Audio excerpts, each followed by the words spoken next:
Halo halo, apa kabar? Assalamualaikum warahmatullahi wabarakatuh. Kembali berjumpa dengan kami dalam program, Off the Record, membaca berita di balik berita. Dan seperti biasa, kami akan, menemani Anda, sampai beberapa menit yang akan datang, gitu. Nggak sampai jam ya, menit saja beberapa yang akan datang, puluh menit yang akan datang. Saya Hersbun Arif. Dan saya Agibeta senang sekali menjumpai Anda dan tentu saja kita akan berdiskusi tentang topik-topik terkini nih. Banyak sekali sih sebetulnya yang akan kita diskusikan, Yes itu yes. kita pilih aja beberapa. Iya, tapi Mhm. pasti fokus perhatian publik juga itu soal, sidang perdana ya di Mahkamah Betul. Konstitusi yang hari ini Mhm. berlangsung dan para prinsipal begitu disebutnya ya, Anies Ya. Baswedan dan Muhaimin maupun, Ganjar dan Mahfud itu hadir di sana dan saya kira ini memang, jadi apa ya, jadi pertaruhan bagi masa depan, bangsa ini karena kalau kita lihat kan sekarang harapan terakhir itu pada, Mahkamah Konstitusi ya setelah, hak angket tanda-tandanya akan akan masuk angin gitu ya Mbak, dengan Mhm. karena Mhm. sekarang kan sudah muncul, susunan kabinet, kabinetnya Pak Prabowo gitu ya dan Mhm. dari situ kita bisa membaca meskipun disebut nggak ada yang berani nyebut itu hoax, bahkan tim seperti Mhm. seperti anggota tim kampanye nasional, Prabowo Gibran seperti Derajat Wibowo menyatakan bahwa dia meyakini bahwa itu bocoran yang menyampaikan internal, tim internal gitu. Jadi, ya tentu Betul. tujuannya apa, nah itu yang saya kira nanti kita nggak akan bahas di sini. Yang Mhm. kedua saya kira di luar itu soal lagi-lagi ya Gibran memberikan komentar yang tidak patut ya sebagai Mhm. seorang calon presiden dia Mhm. menunjukkan kelasnya memang dia sudah sebenarnya dari situ aja dia tidak layak untuk menjadi calon presiden aja tidak layak apalagi jadi calon wakil presiden saja tidak layak apalagi jadi wakil presiden gitu ya Mbak Agi ya.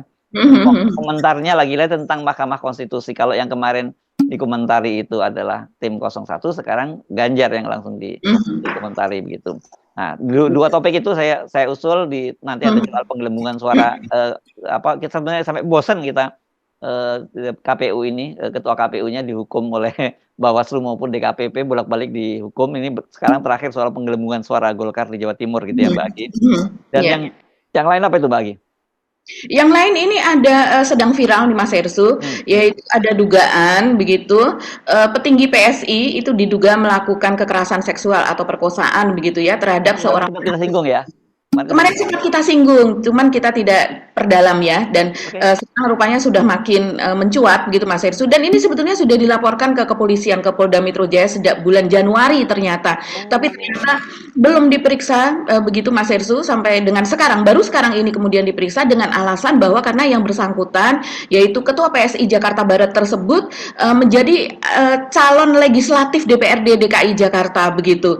Jadi kemudian saya juga tidak tahu apakah peraturan yang biasanya peraturan gitu yang misalnya dugaannya adalah korupsi gitu yang berhubungan dengan politik biasanya memang ya. ditunda. Tapi apakah juga yang menyangkut dengan pidana itu memang ditunda seperti ini? Yang jelas selama ini PSI diam begitu ya dan kemudian baru mencuat sekarang. Nah, kali ini kalau polisi serius berarti si kawan ini kalau terbukti dia tidak jadi masuk ke gedung DPR atau DPRD gitu, tapi dia bisa masuk penjara nih. Iya. Kita kita langsung bahas yang ini aja lebih dulu ini aja deh Mbak Agi ya. Ya, ya, ya, ya. Ya, Mas Hersu. Jadi ini seorang apa ya anggota calon legislatif yang juga dia saat ini berstatusnya itu adalah sebagai ketua DPC PSI Jakarta Barat, begitu ya. Namanya Antoni Nurman. Nah, dia ini yang bersangkutan sebenarnya kalau saya lihat dari beberapa beritanya, begitu ya, Mas Hersu. Kemarin itu dia cukup aktif, begitu ya. Jadi menjadi saksi, terus kemudian memastikan kemenangan untuk PSI dan sebagainya. Yang kita tahu memang untuk wilayah Jakarta Barat, Jakarta Utara dan Kepulauan Seribu itu Grace Natali mendapatkan suara tinggi sekitar kalau tidak salah 193.000 itu cukup tinggi kalau di Jakarta. Kalau seandainya PSI itu lolos 4% maka dia kemungkinan akan masuk ke DPR. Tapi kan ternyata tidak begitu ya Mas Hersu. Jadi ini adalah termasuk apa ya petinggi PSI yang aktif. Dia selain menjadi ketua PSI Jakarta Barat, dia juga ada di DPP PSI yaitu di bagian sosial begitu. Nah ini rupanya menjadi viral karena memang videonya itu viral di TikTok Mas Hersu. Jadi ada sebuah akun TikTok begitu ya yang mewawancarai korban walaupun wajahnya itu ditutup begitu dan kemudian ini menjadi viral karena di situ korban jelas-jelas mengatakan bahwa dirinya mengalami kekerasan seksual terus kemudian dia menyebutkan bahwa yang melakukan adalah tokoh PSI ini begitu. Halo, selamat malam. Malam ini saya berada di suatu tempat, jelasnya di kota Jakarta. Malam ini saya bertemu dengan seorang perempuan yang baru saja mengalami kekerasan. Pelakunya adalah, nanti sebentar ya, tapi pelakunya orang di Jakarta juga. Kenapa harus saya yang podcast adik ini? Nanti kita lihat sebentar. Sekarang saya tanya-tanya apa saja tentang dia, siapa dia, dan kejadian apa saja. Yuk, kalau boleh tahu namanya siapa, Mbak?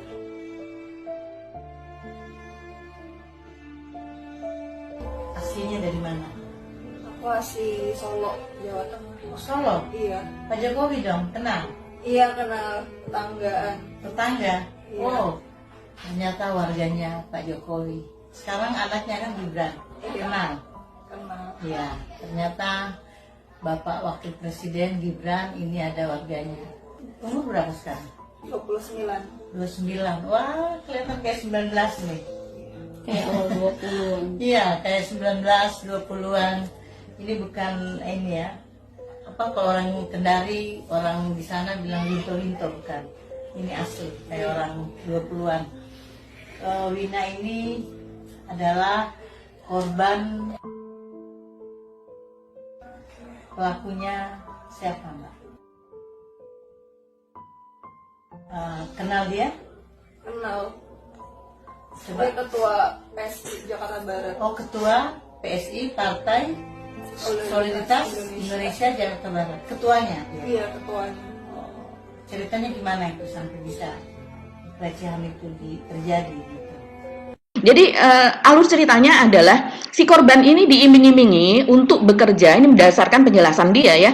Dia diiming-imingi untuk bekerja sebagai buzzer begitu. Jadi dia asalnya dari Solo, Jawa Tengah, dan kemudian dia melihat informasi atau sebangsa iklan begitu ya, bahwa diperlukan pekerjaan akan menjadi buzzer, dan dia tertarik, kemudian dia menghubungi dan akhirnya terkoneksi dengan Anthony Nurman ini, dan akhirnya dia diminta ke Jakarta sehubungan dengan melakukan pekerjaan tersebut. Dia juga berminat untuk menjadi relawan dari PSI begitu ya, dan akhirnya bertemu baru 2 hari di Jakarta terjadi kejadian tersebut, yaitu di mana menurut penuturan si korban dia dibawa ke sebuah rumah kosong, terus kemudian dikunci di sebuah kamar begitu, dan dia tidak tahu karena dia memang bukan orang Jakarta begitu Mas Irsu, dan kemudian dia tidak bisa meminta tolong, dia tidak kenal siapa-siapa, dan rumah tersebut sepi begitu. Dia dikunci di kamar dan dilakukan kekerasan seksual atau perkosaan di ruangan tersebut begitu. Nah, kasusnya ini sekarang sudah mendapatkan perhatian dari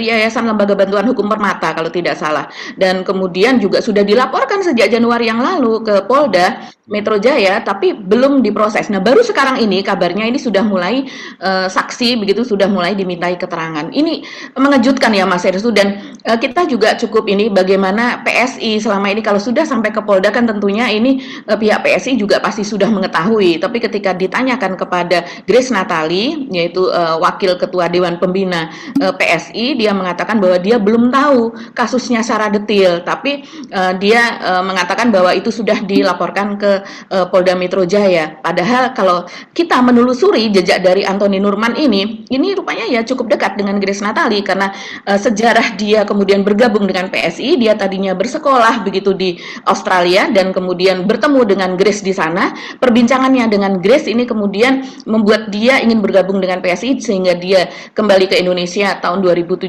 atau sekitar itu begitu, dan kemudian masuk ke PSI. Iya.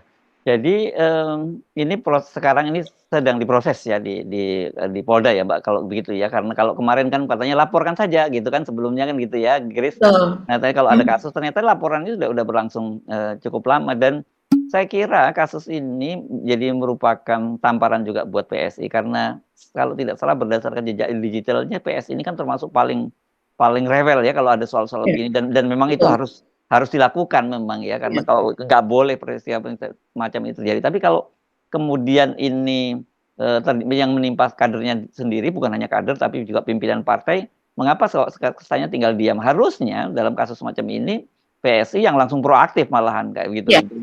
Jadi begitu dengar laporan langsung proaktif dan mesti declare pada publik. Kita mesti minta untuk polisi untuk segera bertindak dan menjelaskan pada publik apa kalau memang ada kasusnya ya segera diproses, kalau tidak supaya clear gitu. Apalagi waktu itu kan menjelang pemilu legislatif kan harusnya begitu. Iya iya, memang, PSI ini ambigu kalau saya lihat ya Mas Ersu. Jadi dia kan ingin, meraih suara wanita, terus kemudian, apa namanya, anak muda begitu ya, dan, dari berbagai kampanyenya kan seperti itu, begitu. Tapi dia sendiri juga kita kalau lihat jejaknya dia seperti menolak poligami apa dan sebagainya yang merupakan itu adalah, ajaran dari Islam begitu ya, salah satu, yang, apa namanya, bisa berlangsung di agama Islam gitu, tapi sempat terjadi kontroversi yang itu dianggap sebagai sesuatu yang tidak adil bagi perempuan, padahal itu adalah justru hak begitu ya dari perempuan kalau mereka mau menjalaninya. Dan salah satu juga yang menjadi catatan bahwa pada bulan Januari 2022 ini PSI ini pernah keras sekali Mas Hersu terhadap kasus perkosaan yang terjadi di Sulawesi Utara kalau tidak salah ya. Nah, itu dia membuat menyerukan gitu Justice for Ica, yaitu Ica ini nama seorang korban perkosaan yang masih anak-anak usianya baru sekitar 10 tahun yang akhirnya dia meninggal karena leukemia begitu.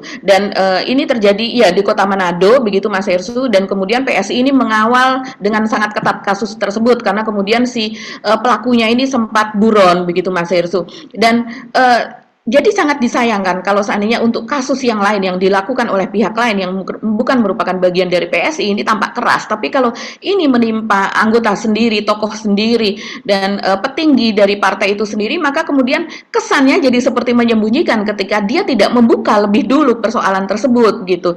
Padahal ternyata persoalan ini terjadi pada calon legislatif yang tentunya salah satu motor dari partai, dan kemudian juga sudah dilaporkan ke Polda Metro Jaya begitu. Dan ini juga ada kalau dari media yang mewawancara yang sudah melakukan beberapa wawancara Mas Hersu, ini memang si pelaku yaitu Anthony Norman ini dikatakan ada dugaan sebelum ini juga dia pernah melakukan pelecehan seksual yang lain. Jadi kalau seandainya ini memang betul apa yang dikatakan begitu, ya ini sangat-sangat memprihatinkan. Jadi sangat-sangat bertolak belakang dengan apa yang dikatakan selama ini partai itu berkoar-koar yang mereka bersih apa dan sebagainya begitu. Apalagi sekarang ini dari PSI, saya rasa juga ini ada hubungannya ya, karena dari PSI DKI Jakarta itu kan hendak mengusung Kaisang dan Grace Natali sebagai Gubernur DKI Jakarta Mas Hersu. Jadi nama Kaisang dan Grace Natali ini sudah digaungkan begitu, dan kalau seandainya persyaratan administrasi dan lain sebagainya begitu itu bisa dipenuhi oleh Kaisang, maka mereka akan mengusung Kaisang, dan kandidat kedua yaitu adalah Grace Natali. Ya, iya. Ini saya kira makin menambah buruk catatan dari PSI karena kemarin ketika kita juga membahas apa yang terjadi di Jakarta ya, ketika semua warga di sana teriak-teriak tentang banjir, kemudian ada soal kartu Jakarta mahasiswa unggul, kemudian kartu Jakarta Pintar dan sebagainya, mereka juga diam seribu bahasa begitu ya, dan yang itu saya kira kaitannya semua dengan soal moral dan etika ya, standar moral yang berbeda ketika mereka ini lawan-lawan politik yang melakukan itu, dicari kesalahannya, tapi ketika kemudian mereka sendiri melakukan kesalahan, mereka tutup mata. Ya ini yang saya kira menjadi benih semacam pembelahan itu yang terjadi. Ini yang membuat kemudian orang merasa ada perlakuan tidak adil, dan yang ini kemudian mendorong kita itu terus kemudian jadi terbelah terus gitu kalau situasinya terus di mereka prinsipnya melakukan standar mereka seperti itu. Iya, ini partainya Pak Jokowi loh, karena kan mereka tagline-nya adalah partainya Jokowi begitu, dan ini menyangkut Jokowisme yang mereka anut, yaitu ideologi baru yang mereka usung begitu. Tapi ternyata ya hanya begini saja gitu perjuangannya untuk membela rakyat, Mas Hersu. Ya, saya kira polisi harus segera memberi klarifikasi bagaimana proses sesungguhnya. Kalau memang betul tuduhan itu ya tentu harus diproses secara hukum, tapi kalau memang tidak ya perlu dibersihkan namanya ya, karena tentu saja ini kalau saya lihat, saya simak di media sosial, ini hancur-hancuran nama PSI ini sekarang nih ya, gara-gara kasus si Anthony, siapa tadi namanya? Anthony Norman Lianto, iya betul. Anton ya, kan sebut ada yang nyebutnya tadinya cuma NL gitu namanya ya. Anthony Norman Lianto, betul. Lianto, iya. Ini biasanya Li ini dari marga ya, marga Li gitu kelihatannya ya. Oke. Saya kira kita pindah ke topik berikutnya Mbak Agi ya, soal masih berkaitan dengan KPU dulu kan. Ini sebenarnya gugatan yang dilakukan oleh dua orang calon presiden dan wakil presiden ini kan kepada KPU ya Mbak, yang termohon begitu. Sementara Presiden Jokowi menghadirkan para para pengacaranya itu sebagai terkait gitu ya disebutnya ya Mas ya. Yang digugat itu adalah penyelenggara negara, KPU, Bawaslu dan DKPP ya Betul. yang digugat Betul. begitu. Nah, ini sebelum situ tentu saja tadi kita membahas soal Gibran ya yang sekarang kalau kemarin dia kan mengomentari soal yang diajukan gugatan dua paslon itu ya, paslon 01 dan 02 yang menginginkan agar pemilu ulang dan kemudian Gibran paslon 02 itu diskualifikasi. Kalau nggak salah sekarang saya menyimak yang paslon 01 juga tidak lagi aja bicara Gibran tapi juga bicara diskualifikasi ya Mbak Aki ya.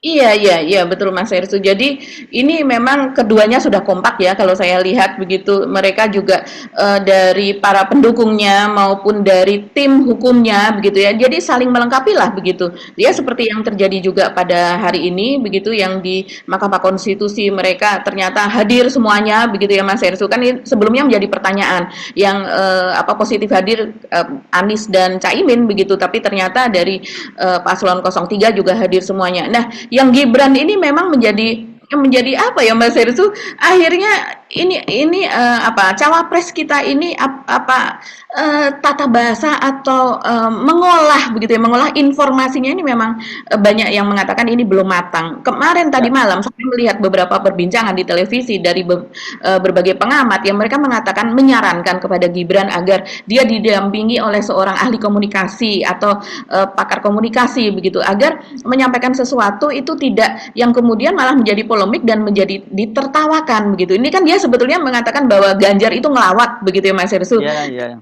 Karena dinolkan suara dari 02 tersebut. Padahal seharusnya dia bisa menjawab itu dengan lebih ada nuansa keilmuan, lebih elegan gitu ya.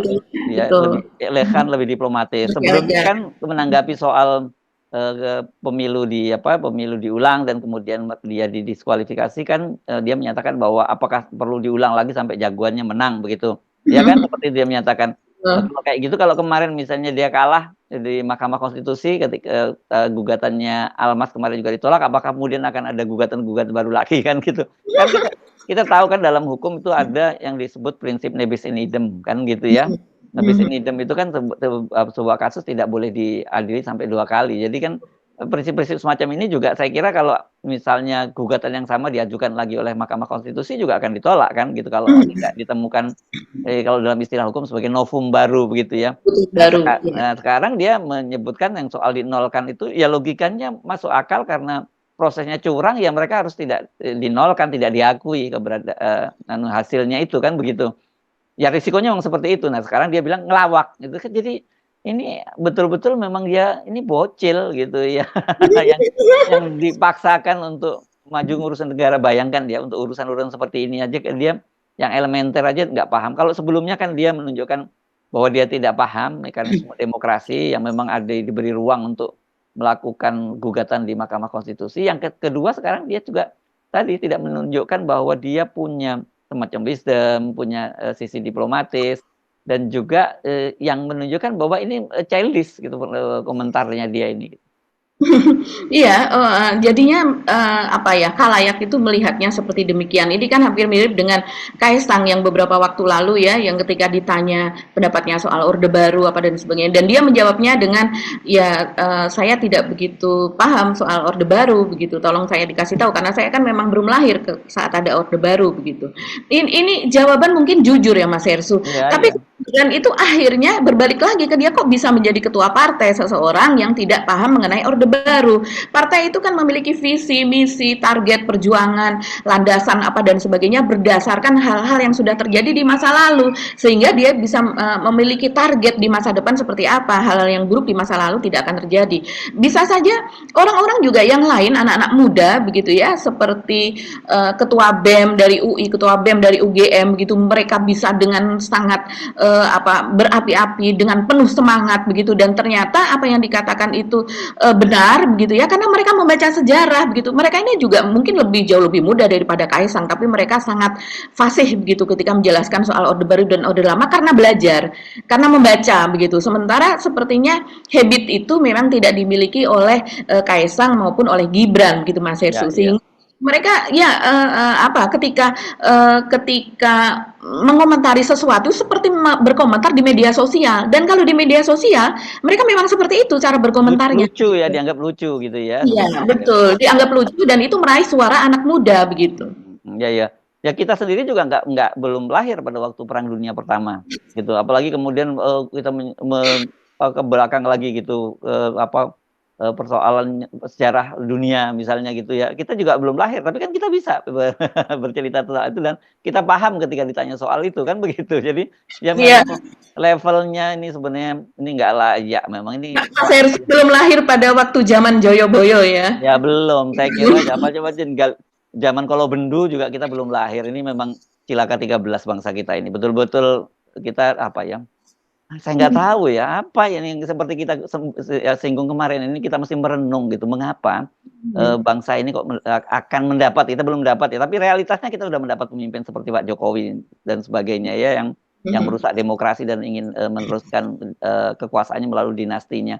Kan memang dalam sebuah itu bukan hanya adagium di ilmu politik tapi di agama juga disebutkan bahwa sebuah bangsa itu mendapatkan pemimpinnya sebagaimana bangsa itu menghendakinya. Kemudian orang akan bilang enggak kok, saya nggak ngendaki, saya nggak memilih mereka. Iya Anda, tapi mayoritas orang kemudian entah apapun motivasinya, apakah karena dia memilih itu karena bansos, karena ketidakpahaman, atau memilih karena ketakutan, itu tetap saja itu bagian dari proses itu karena ditekan, diancam dan sebagainya.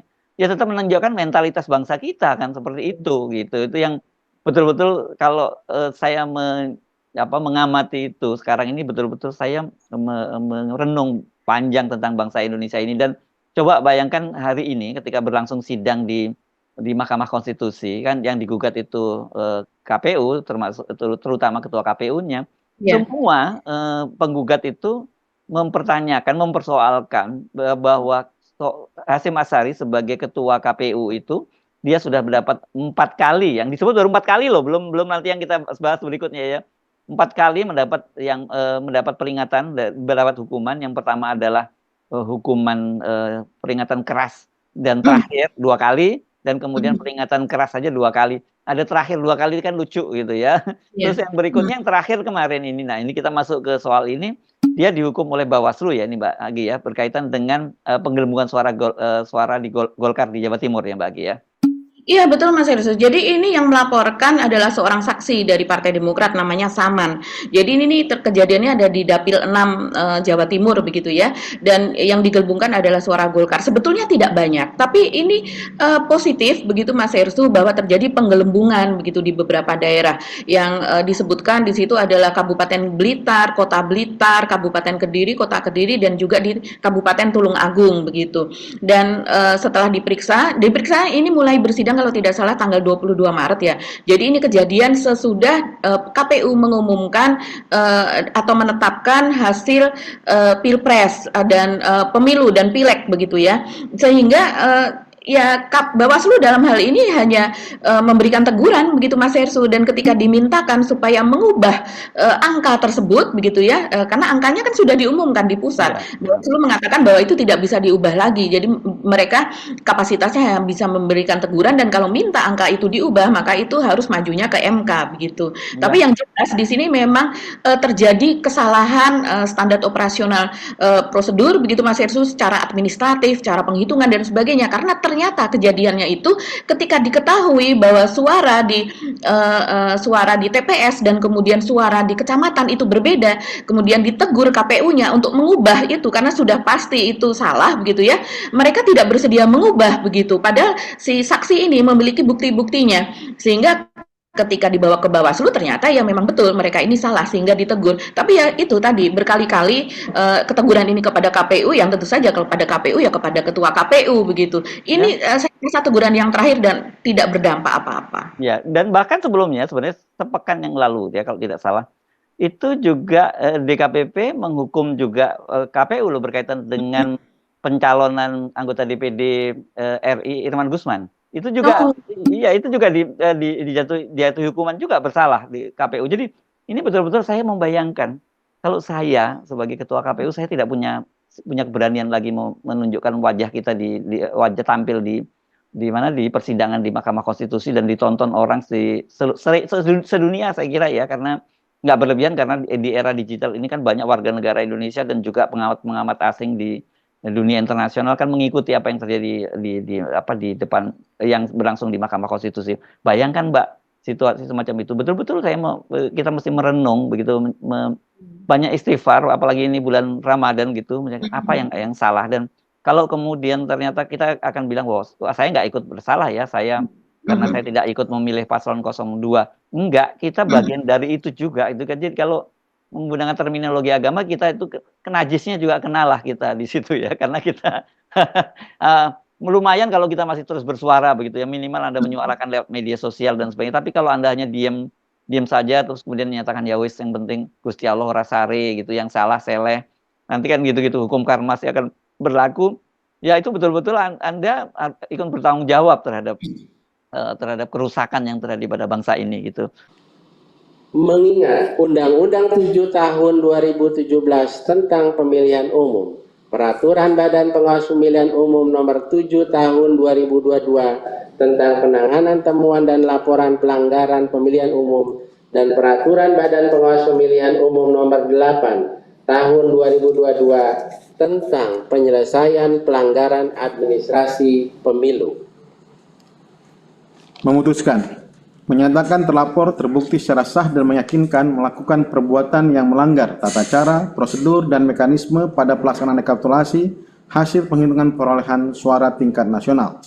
2. Memberikan teguran kepada terlapor untuk tidak mengulangi atau melakukan perbuatan yang melanggar ketentuan peraturan perundang-undangan. Nah, sekarang kita pindah ke Mahkamah Konstitusi ya Mbak. Ya menarik sekali untuk juga merenungkan ini bukan pidato ya, saya kira pernyataan sikap dari apa ya itu istilahnya ya. Kalau dia prinsipalnya ya, pernyataan dari prinsipal baik Anies Baswedan dari paslon 01 dan paslon 02 itu menarik loh kalau kita simak pernyataan, termasuk Pak Mahfud, karena saya membaca di media online ada yang membuat judulnya begini Mbak Agi. Yusril memejamkan mata ketika Ganjar dan Mahfud menyampaikan tuntutannya begitu. Ini jeli juga medianya gitu Mbak Agi. Iya ya, kita harus simak di Mas Ersu, karena saya tadi ketika mendengarkan itu sampai langsung agak-agak down gitu ya. Bagaimana kalau seandainya ini ya hanya sekedar ya persidangan-persidangan yang biasa dan nanti berlalu dan kemudian dilupakan tanpa ada efek apa-apa begitu loh. Ya. Sedih sekali. Dan saya melihat langsung, saya mengecek di media sosial itu banyak yang menangis mendengarkan apa yang dikatakan oleh Anies di pagi hari sebagai pembukaan, dan juga apa yang dikatakan oleh Ganjar dan Pak Mahfud, Mas Ersu. Oke, Walaupun ini agak panjang tapi pantas kita simak lagi ya. Kita panjang ini memang, saya kira saya menyarankan kita untuk menyimak lagi. Kita dengar yang pertama pernyataan dari Anies dulu ya, Mbak Agi ya. Ya. Assalamualaikum warahmatullahi wabarakatuh. Yang mulia Hakim Mahkamah Konstitusi, hari ini adalah sebuah momen yang sangat penting dalam sejarah kita.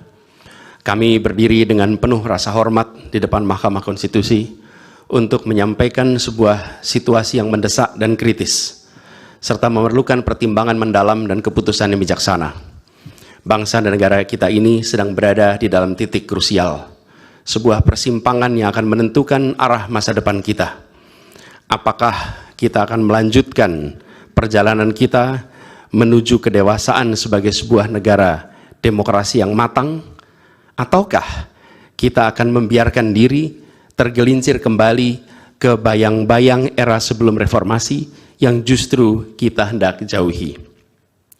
Kita dihadapkan pada pertanyaan-pertanyaan fundamental yang menentukan apakah Republik Indonesia yang kita cintai ini akan menjadi negara yang menghargai dan memperjuangkan konstitusi sebagai pilar tertinggi demokrasi kita atau rule of law.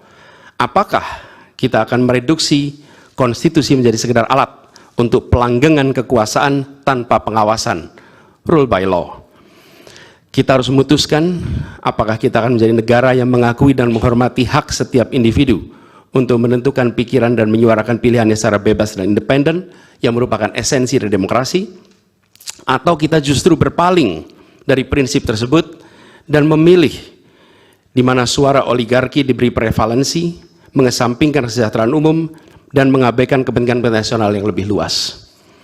Ini adalah saat di mana kita harus menentukan komitmen kita terhadap nilai-nilai demokrasi, kedaulatan hukum, hak asasi manusia. Ini adalah waktu untuk menunjukkan bahwa Indonesia adalah bangsa yang besar.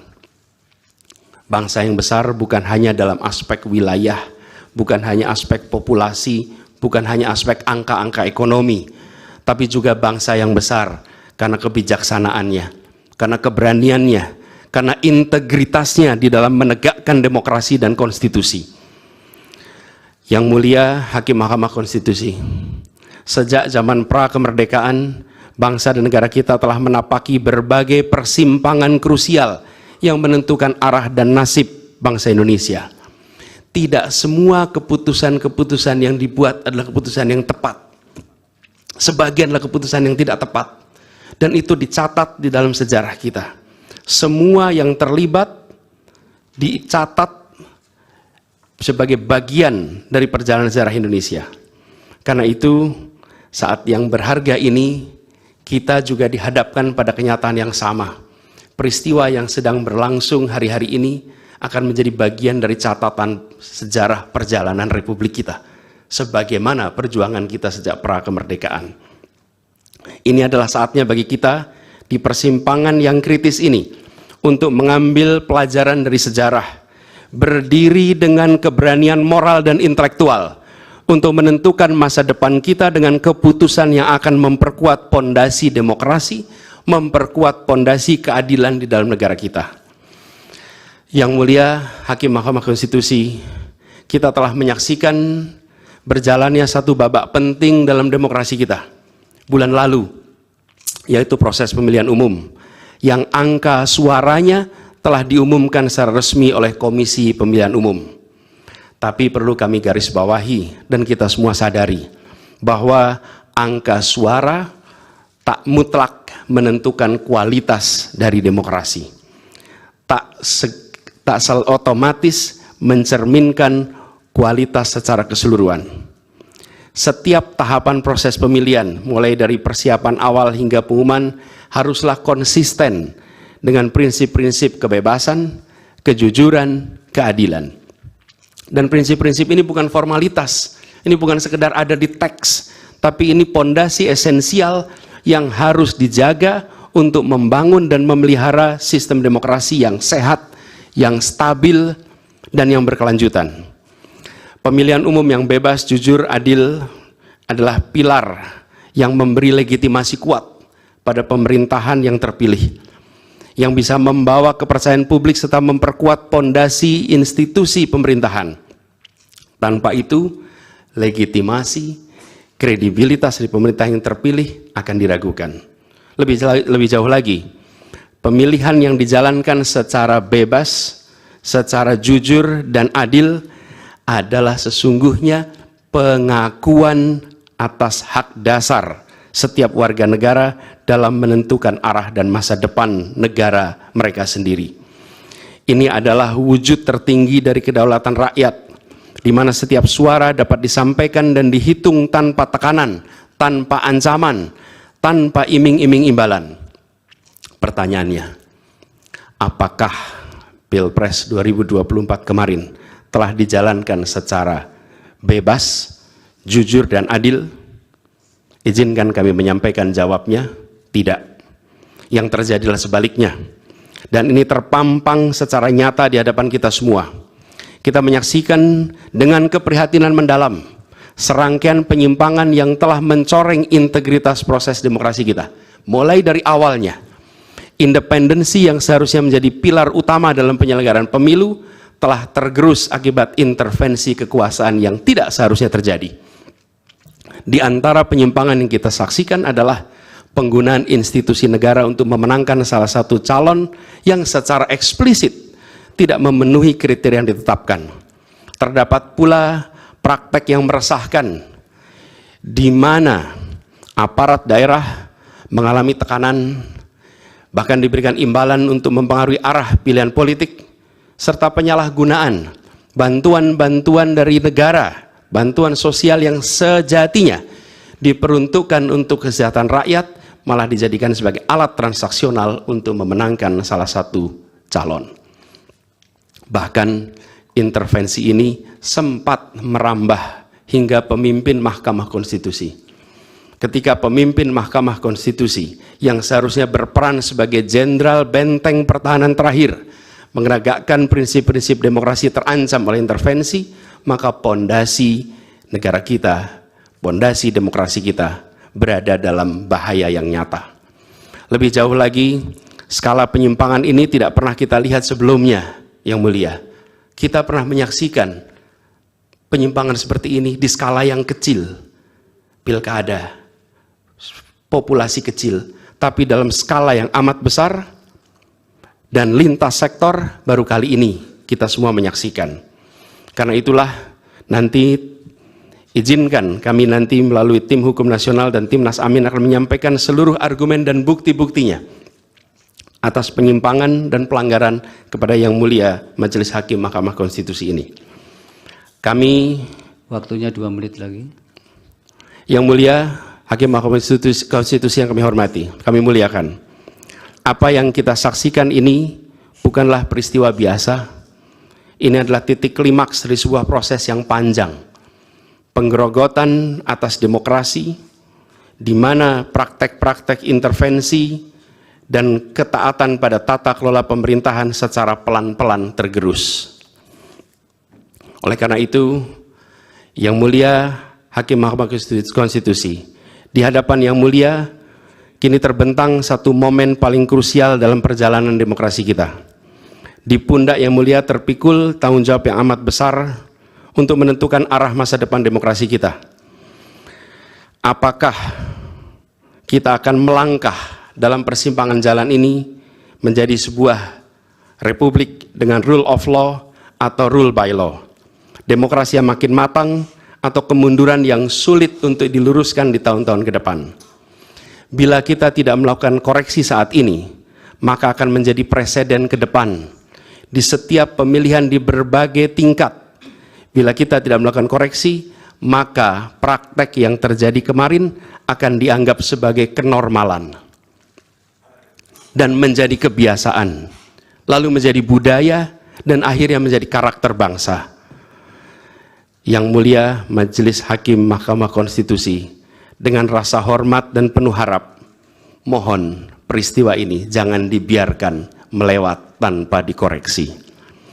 Rakyat Indonesia menunggu dengan penuh perhatian, dan kami titipkan semua ini kepada Mahkamah Konstitusi yang berani, independen, untuk menegakkan keadilan dengan penuh pertimbangan. Kami mendukung Yang Mulia untuk tidak membiarkan demokrasi ini terkikis oleh kepentingan kekuasaan yang sempit, tidak membiarkan cita-cita reformasi yang telah lama diperjuangkan menjadi sia-sia. Tindakan dan keputusan Mahkamah Konstitusi terkait dengan jadwal pemilihan kepala daerah serentak serta keputusan penghapusan pasal pencemaran nama baik telah memberikan kepada kami harapan bahwa independensi, keberanian, ketegasan dalam menegakkan keadilan hadir kembali di Mahkamah Konstitusi ini. Kami memohon kepada Hakim Konstitusi yang kami muliakan untuk menerapkan kebijaksanaan dan keadilan dalam setiap keputusan perkara yang kami ajukan, menjadi penjaga yang teguh atas nilai demokrasi, dan memastikan bahwa konstitusi tetap menjadi panduan utama dalam membangun masa depan bangsa yang lebih adil dan sejahtera. Semoga sejarah mencatat dan menjadi saksi atas dedikasi dan komitmen yang mulia untuk mempertahankan integritas dan martabat demokrasi dan konstitusi kita. Kepada Hakim Mahkamah Konstitusi yang kami muliakan, harapan besar dan tinggi itu kami titipkan. Terima kasih. Assalamualaikum warahmatullahi wabarakatuh. Waalaikumsalam. Saya kira apa yang disampaikan Anis tadi itu betul, itu yang saya kira membuat orang banyak merenung, karena tadi kan dia menyatakan bahwa kalau kecurangan itu ya semacam itu kemudian dibiarkan, itu kan akan menjadi kebiasaan, dan kalau kemudian kalau kebiasaan itu akan menjadi budaya, dan kalau menjadi budaya itu menjadi karakter bangsa. Dan saya kira sekarang levelnya udah bukan budaya lagi, Mbak, levelnya udah jadi karakter bangsa kita yang culas gitu ya, mulai dari ujung dari pimpinan sampai ke level bawah. Karena kita tidak bisa menyalahkan hanya pimpinan di atas, tapi sampai level bawah semua yang kita singgung kemarin kan korup gitu ya bangsa ini ya. Karena banyak sekali kita kemarin kan membahas bagaimana banyak sekali anggota-anggota DPR yang punya prinsip gitu, dan kemudian mereka tersingkir bertahun-tahun mereka membina para konstituennya begitu, yang itu tentu saja biaya pasti, tenaga juga pasti, tapi begitu ada money politik di ujungnya begitu mereka langsung berpindah para pemilih ini, dan itu juga mentalitas korup yang ada pada rakyat kita. Tetapi siapa yang paling disalahkan ya Pak Jokowi, karena ikan busuk itu dimulai dari kepalanya begitu ya. Nah ini oke, sekarang kita pindah ke Ganjar dan Pak Mahfud MD. Assalamualaikum warahmatullahi wabarakatuh. Selamat siang, salam sejahtera untuk kita semua. Yang sangat saya muliakan Ketua Majelis dan seluruh anggota, termohon, pihak terkait, Bawaslu, dan teman-teman saya dari pemohon. Saudara-saudara sekalian yang sangat saya hormati, seluruh warga negara yang saya junjung tinggi. 79 tahun lalu, para bapak bangsa memproklamasikan kemerdekaan negara kita dengan keyakinan bahwa menjadi bangsa merdeka adalah jalan untuk mewujudkan semua bentuk kebaikan bagi kehidupan seluruh warga di negeri kepulauan ini. Sekarang kita berada dalam keprihatinan besar. Semua kepala yang berpikir kritis di antara kita, yang peduli pada kehidupan negara dan bangsa yang bermartabat, sedang mempertanyakan apakah negara ini bisa setia pada cita-cita luhur yang melandasi kelahirannya. Negara ini lahir dengan visi untuk menjunjung kemanusiaan, kesetaraan, dan keadilan. Dan setiap negara dengan visi mulia semacam itu niscaya menghendaki kepemimpinan yang sanggup menomorsatukan kepentingan dan kesejahteraan warga di atas kepentingan pribadi mereka yang berkuasa. Kita telah menjadi saksi bahwa pada satu titik dalam perjalanan bangsa ini, seluruh warga negara pernah dipersatukan oleh semangat yang sama untuk melakukan reformasi. Untuk apa? Untuk memperjuangkan hal yang sangat esensial bagi kehidupan berbangsa dan bernegara. Untuk mengkoreksi pemerintahan yang saat itu kita anggap melenceng, membelenggu kebebasan warga, menebar ketakutan, dan menjauhkan negara ini dari cita-cita luhurnya. Dan kita tahu bahwa reformasi bukanlah sesuatu yang kita dapatkan cuma-cuma. Saudara-saudara kita, kerabat kita, dan sahabat kita menjadi korban. Dan kita harus rela kehilangan mereka selamanya. Mereka mengikhlaskan hidup mereka agar negara ini benar-benar dijalankan dengan rasa hormat yang setinggi-tingginya kepada seluruh warga negara oleh pemerintahan yang mampu memikul amanat proklamasi. Hanya setelah reformasi kita bisa menikmati kebebasan menyuarakan pendapat. Hanya setelah reformasi kita menikmati demokrasi yang lebih bebas dan terbuka. Hanya setelah reformasi seluruh warga negara mendapatkan hak mereka untuk memilih pemimpin yang mereka percayai. Dan hanya setelah reformasi kita bisa menegaskan aturan bahwa periode kepemimpinan harus dibatasi. Karena itu kita akan selalu menghormati mereka yang telah merelakan hidup demi memperjuangkan reformasi. Sebagian dari kita mungkin melupakan pengorbanan mereka, melupakan air mata dan kepedihan keluarga-keluarga yang kehilangan orang-orang yang mereka cintai, dan melupakan semangat yang mendasari gerakan reformasi 25 tahun yang lalu. Kami berada di sini dengan niat sederhana, ialah mengingatkan orang-orang yang cepat lupa bahwa kita semua yang setia pada cita-cita reformasi akan selalu mengingat pengorbanan mereka dan menghidupkan semangat mereka di hati kami. Tugas besar kita hari ini adalah meneguhkan diri dan bersumpah kepada diri sendiri bahwa kematian mereka yang berjuang demi reformasi bukanlah kematian sia-sia. Kita harus bersatu untuk selalu merawat ingatan kita. Kepada mereka yang mudah lupa, kita perlu menegaskan bahwa kita selalu ingat akan harga yang harus dibayar untuk memperjuangkan tegaknya demokrasi di negara ini. Kita selalu ingat akan tanggung jawab yang melekat pada setiap generasi untuk mewariskan keteladanan yang luhur kepada generasi mendatang. Kita selalu ingat bahwa demokrasi bisa dinodai oleh mereka yang hanya mempedulikan kekuasaan dan mendahulukan kepentingan pribadi. Dan kita selalu ingat bahwa apa yang harus kita lakukan ketika situasi menghendaki, kita melakukan sesuatu. Maka hari ini kami menggugat dan lebih dari sekedar kecurangan dalam setiap tahapan pemilihan presiden yang baru lalu. Yang mengejutkan bagi kita semua adalah benar-benar menghancurkan moral, adalah menyalahgunakan kekuasaan. Saat pemerintah menggunakan segala sumber daya negara untuk mendukung kandidat tertentu, saat aparat keamanan digunakan untuk membela kepentingan politik pribadi, maka itulah saat bagi kita untuk bersikap tegas bahwa kita menolak semua bentuk intimidasi dan penindasan. Kita menolak dibawa mundur ke masa sebelum reformasi, kita menolak pengkhianatan terhadap semangat reformasi. Kami menggugat sebagai bentuk dedikasi kami untuk menjaga kewarasan, untuk menjaga agar warga tidak putus asa terhadap perangai politik kita, dan untuk menjaga impian semua warga negara tentang Indonesia yang lebih mulia. Dan bagi kami, ini impian yang harus kita kejar, agar setiap langkah kita meninggalkan jejak tak terlupakan bagi masa depan yang lebih baik.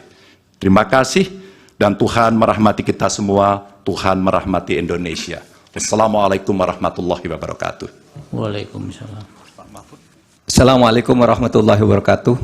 Ketua dan anggota Majelis Hakim yang mulia, saudara termohon dari KPU, pihak terkait dari kuasa hukum Paslon 2 dan saudara dari Bawaslu. Dalam perjalanannya yang mulia, MK Indonesia pernah memberi warna progresif bagi perkembangan hukum konstitusi di Indonesia dan pernah dinilai sebagai lembaga penegak hukum yang sangat kredibel. Harvard Handbook tahun 2012 seperti ditulis oleh Tom C. menilai MK Indonesia adalah salah satu dari 10 MK paling efektif di dunia. Studi tentang perjalanan masa lalu MK yang bagus pernah ditulis juga dalam beberapa jurnal ilmiah. Dari Amerika Serikat ada disertasi yang ditulis oleh Pastor Stefanus Hendrianto yang kemudian diterbitkan dalam bentuk buku berjudul Law and Politics of Constitutional Courts, Indonesia and the Search for Judicial Heroes, diterbitkan oleh penerbit ternama di Amerika. Dari IIU Malaysia lahir disertasi karya Iwan Satriawan, Role of the Constitutional Court in Consolidating Democracy in Indonesia. Ada juga disertasinya Rifli Harun tentang hukum dan sengketa pemilu. Apresiasi terhadap MK Indonesia dalam keberaniannya membuat landmark decisions muncul dalam berbagai makalah forum ilmiah, jurnal akademik, dan berbagai media. Bahkan dalam konteks penyelesaian sengketa pemilu, Begawan Hukum Sacipto Raharjo pernah menulis tulisan di Harian Kompas 14 Juli 2009 dengan judul Tribute untuk Mahkamah Konstitusi, yang di dalamnya mengatakan begini: mungkin kita perlu mendirikan sebuah monumen agar orang selalu mengingat bahwa Indonesia pernah memiliki Mahkamah Konstitusi yang bekerja dengan penuh penghormatan, tidak takut terhadap intimidasi.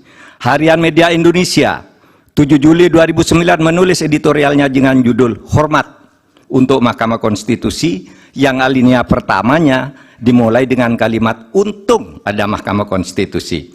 Majelis Hakim yang mulia, salah satu kunci pernah banjirnya apresiasi terhadap MK adalah keberanian MK dalam membuat landmark decisions, keputusan monumental dengan berani menembus masuk ke relung keadilan substantif sebagai sukma hukum, bukan sekedar keadilan formal prosedural semata.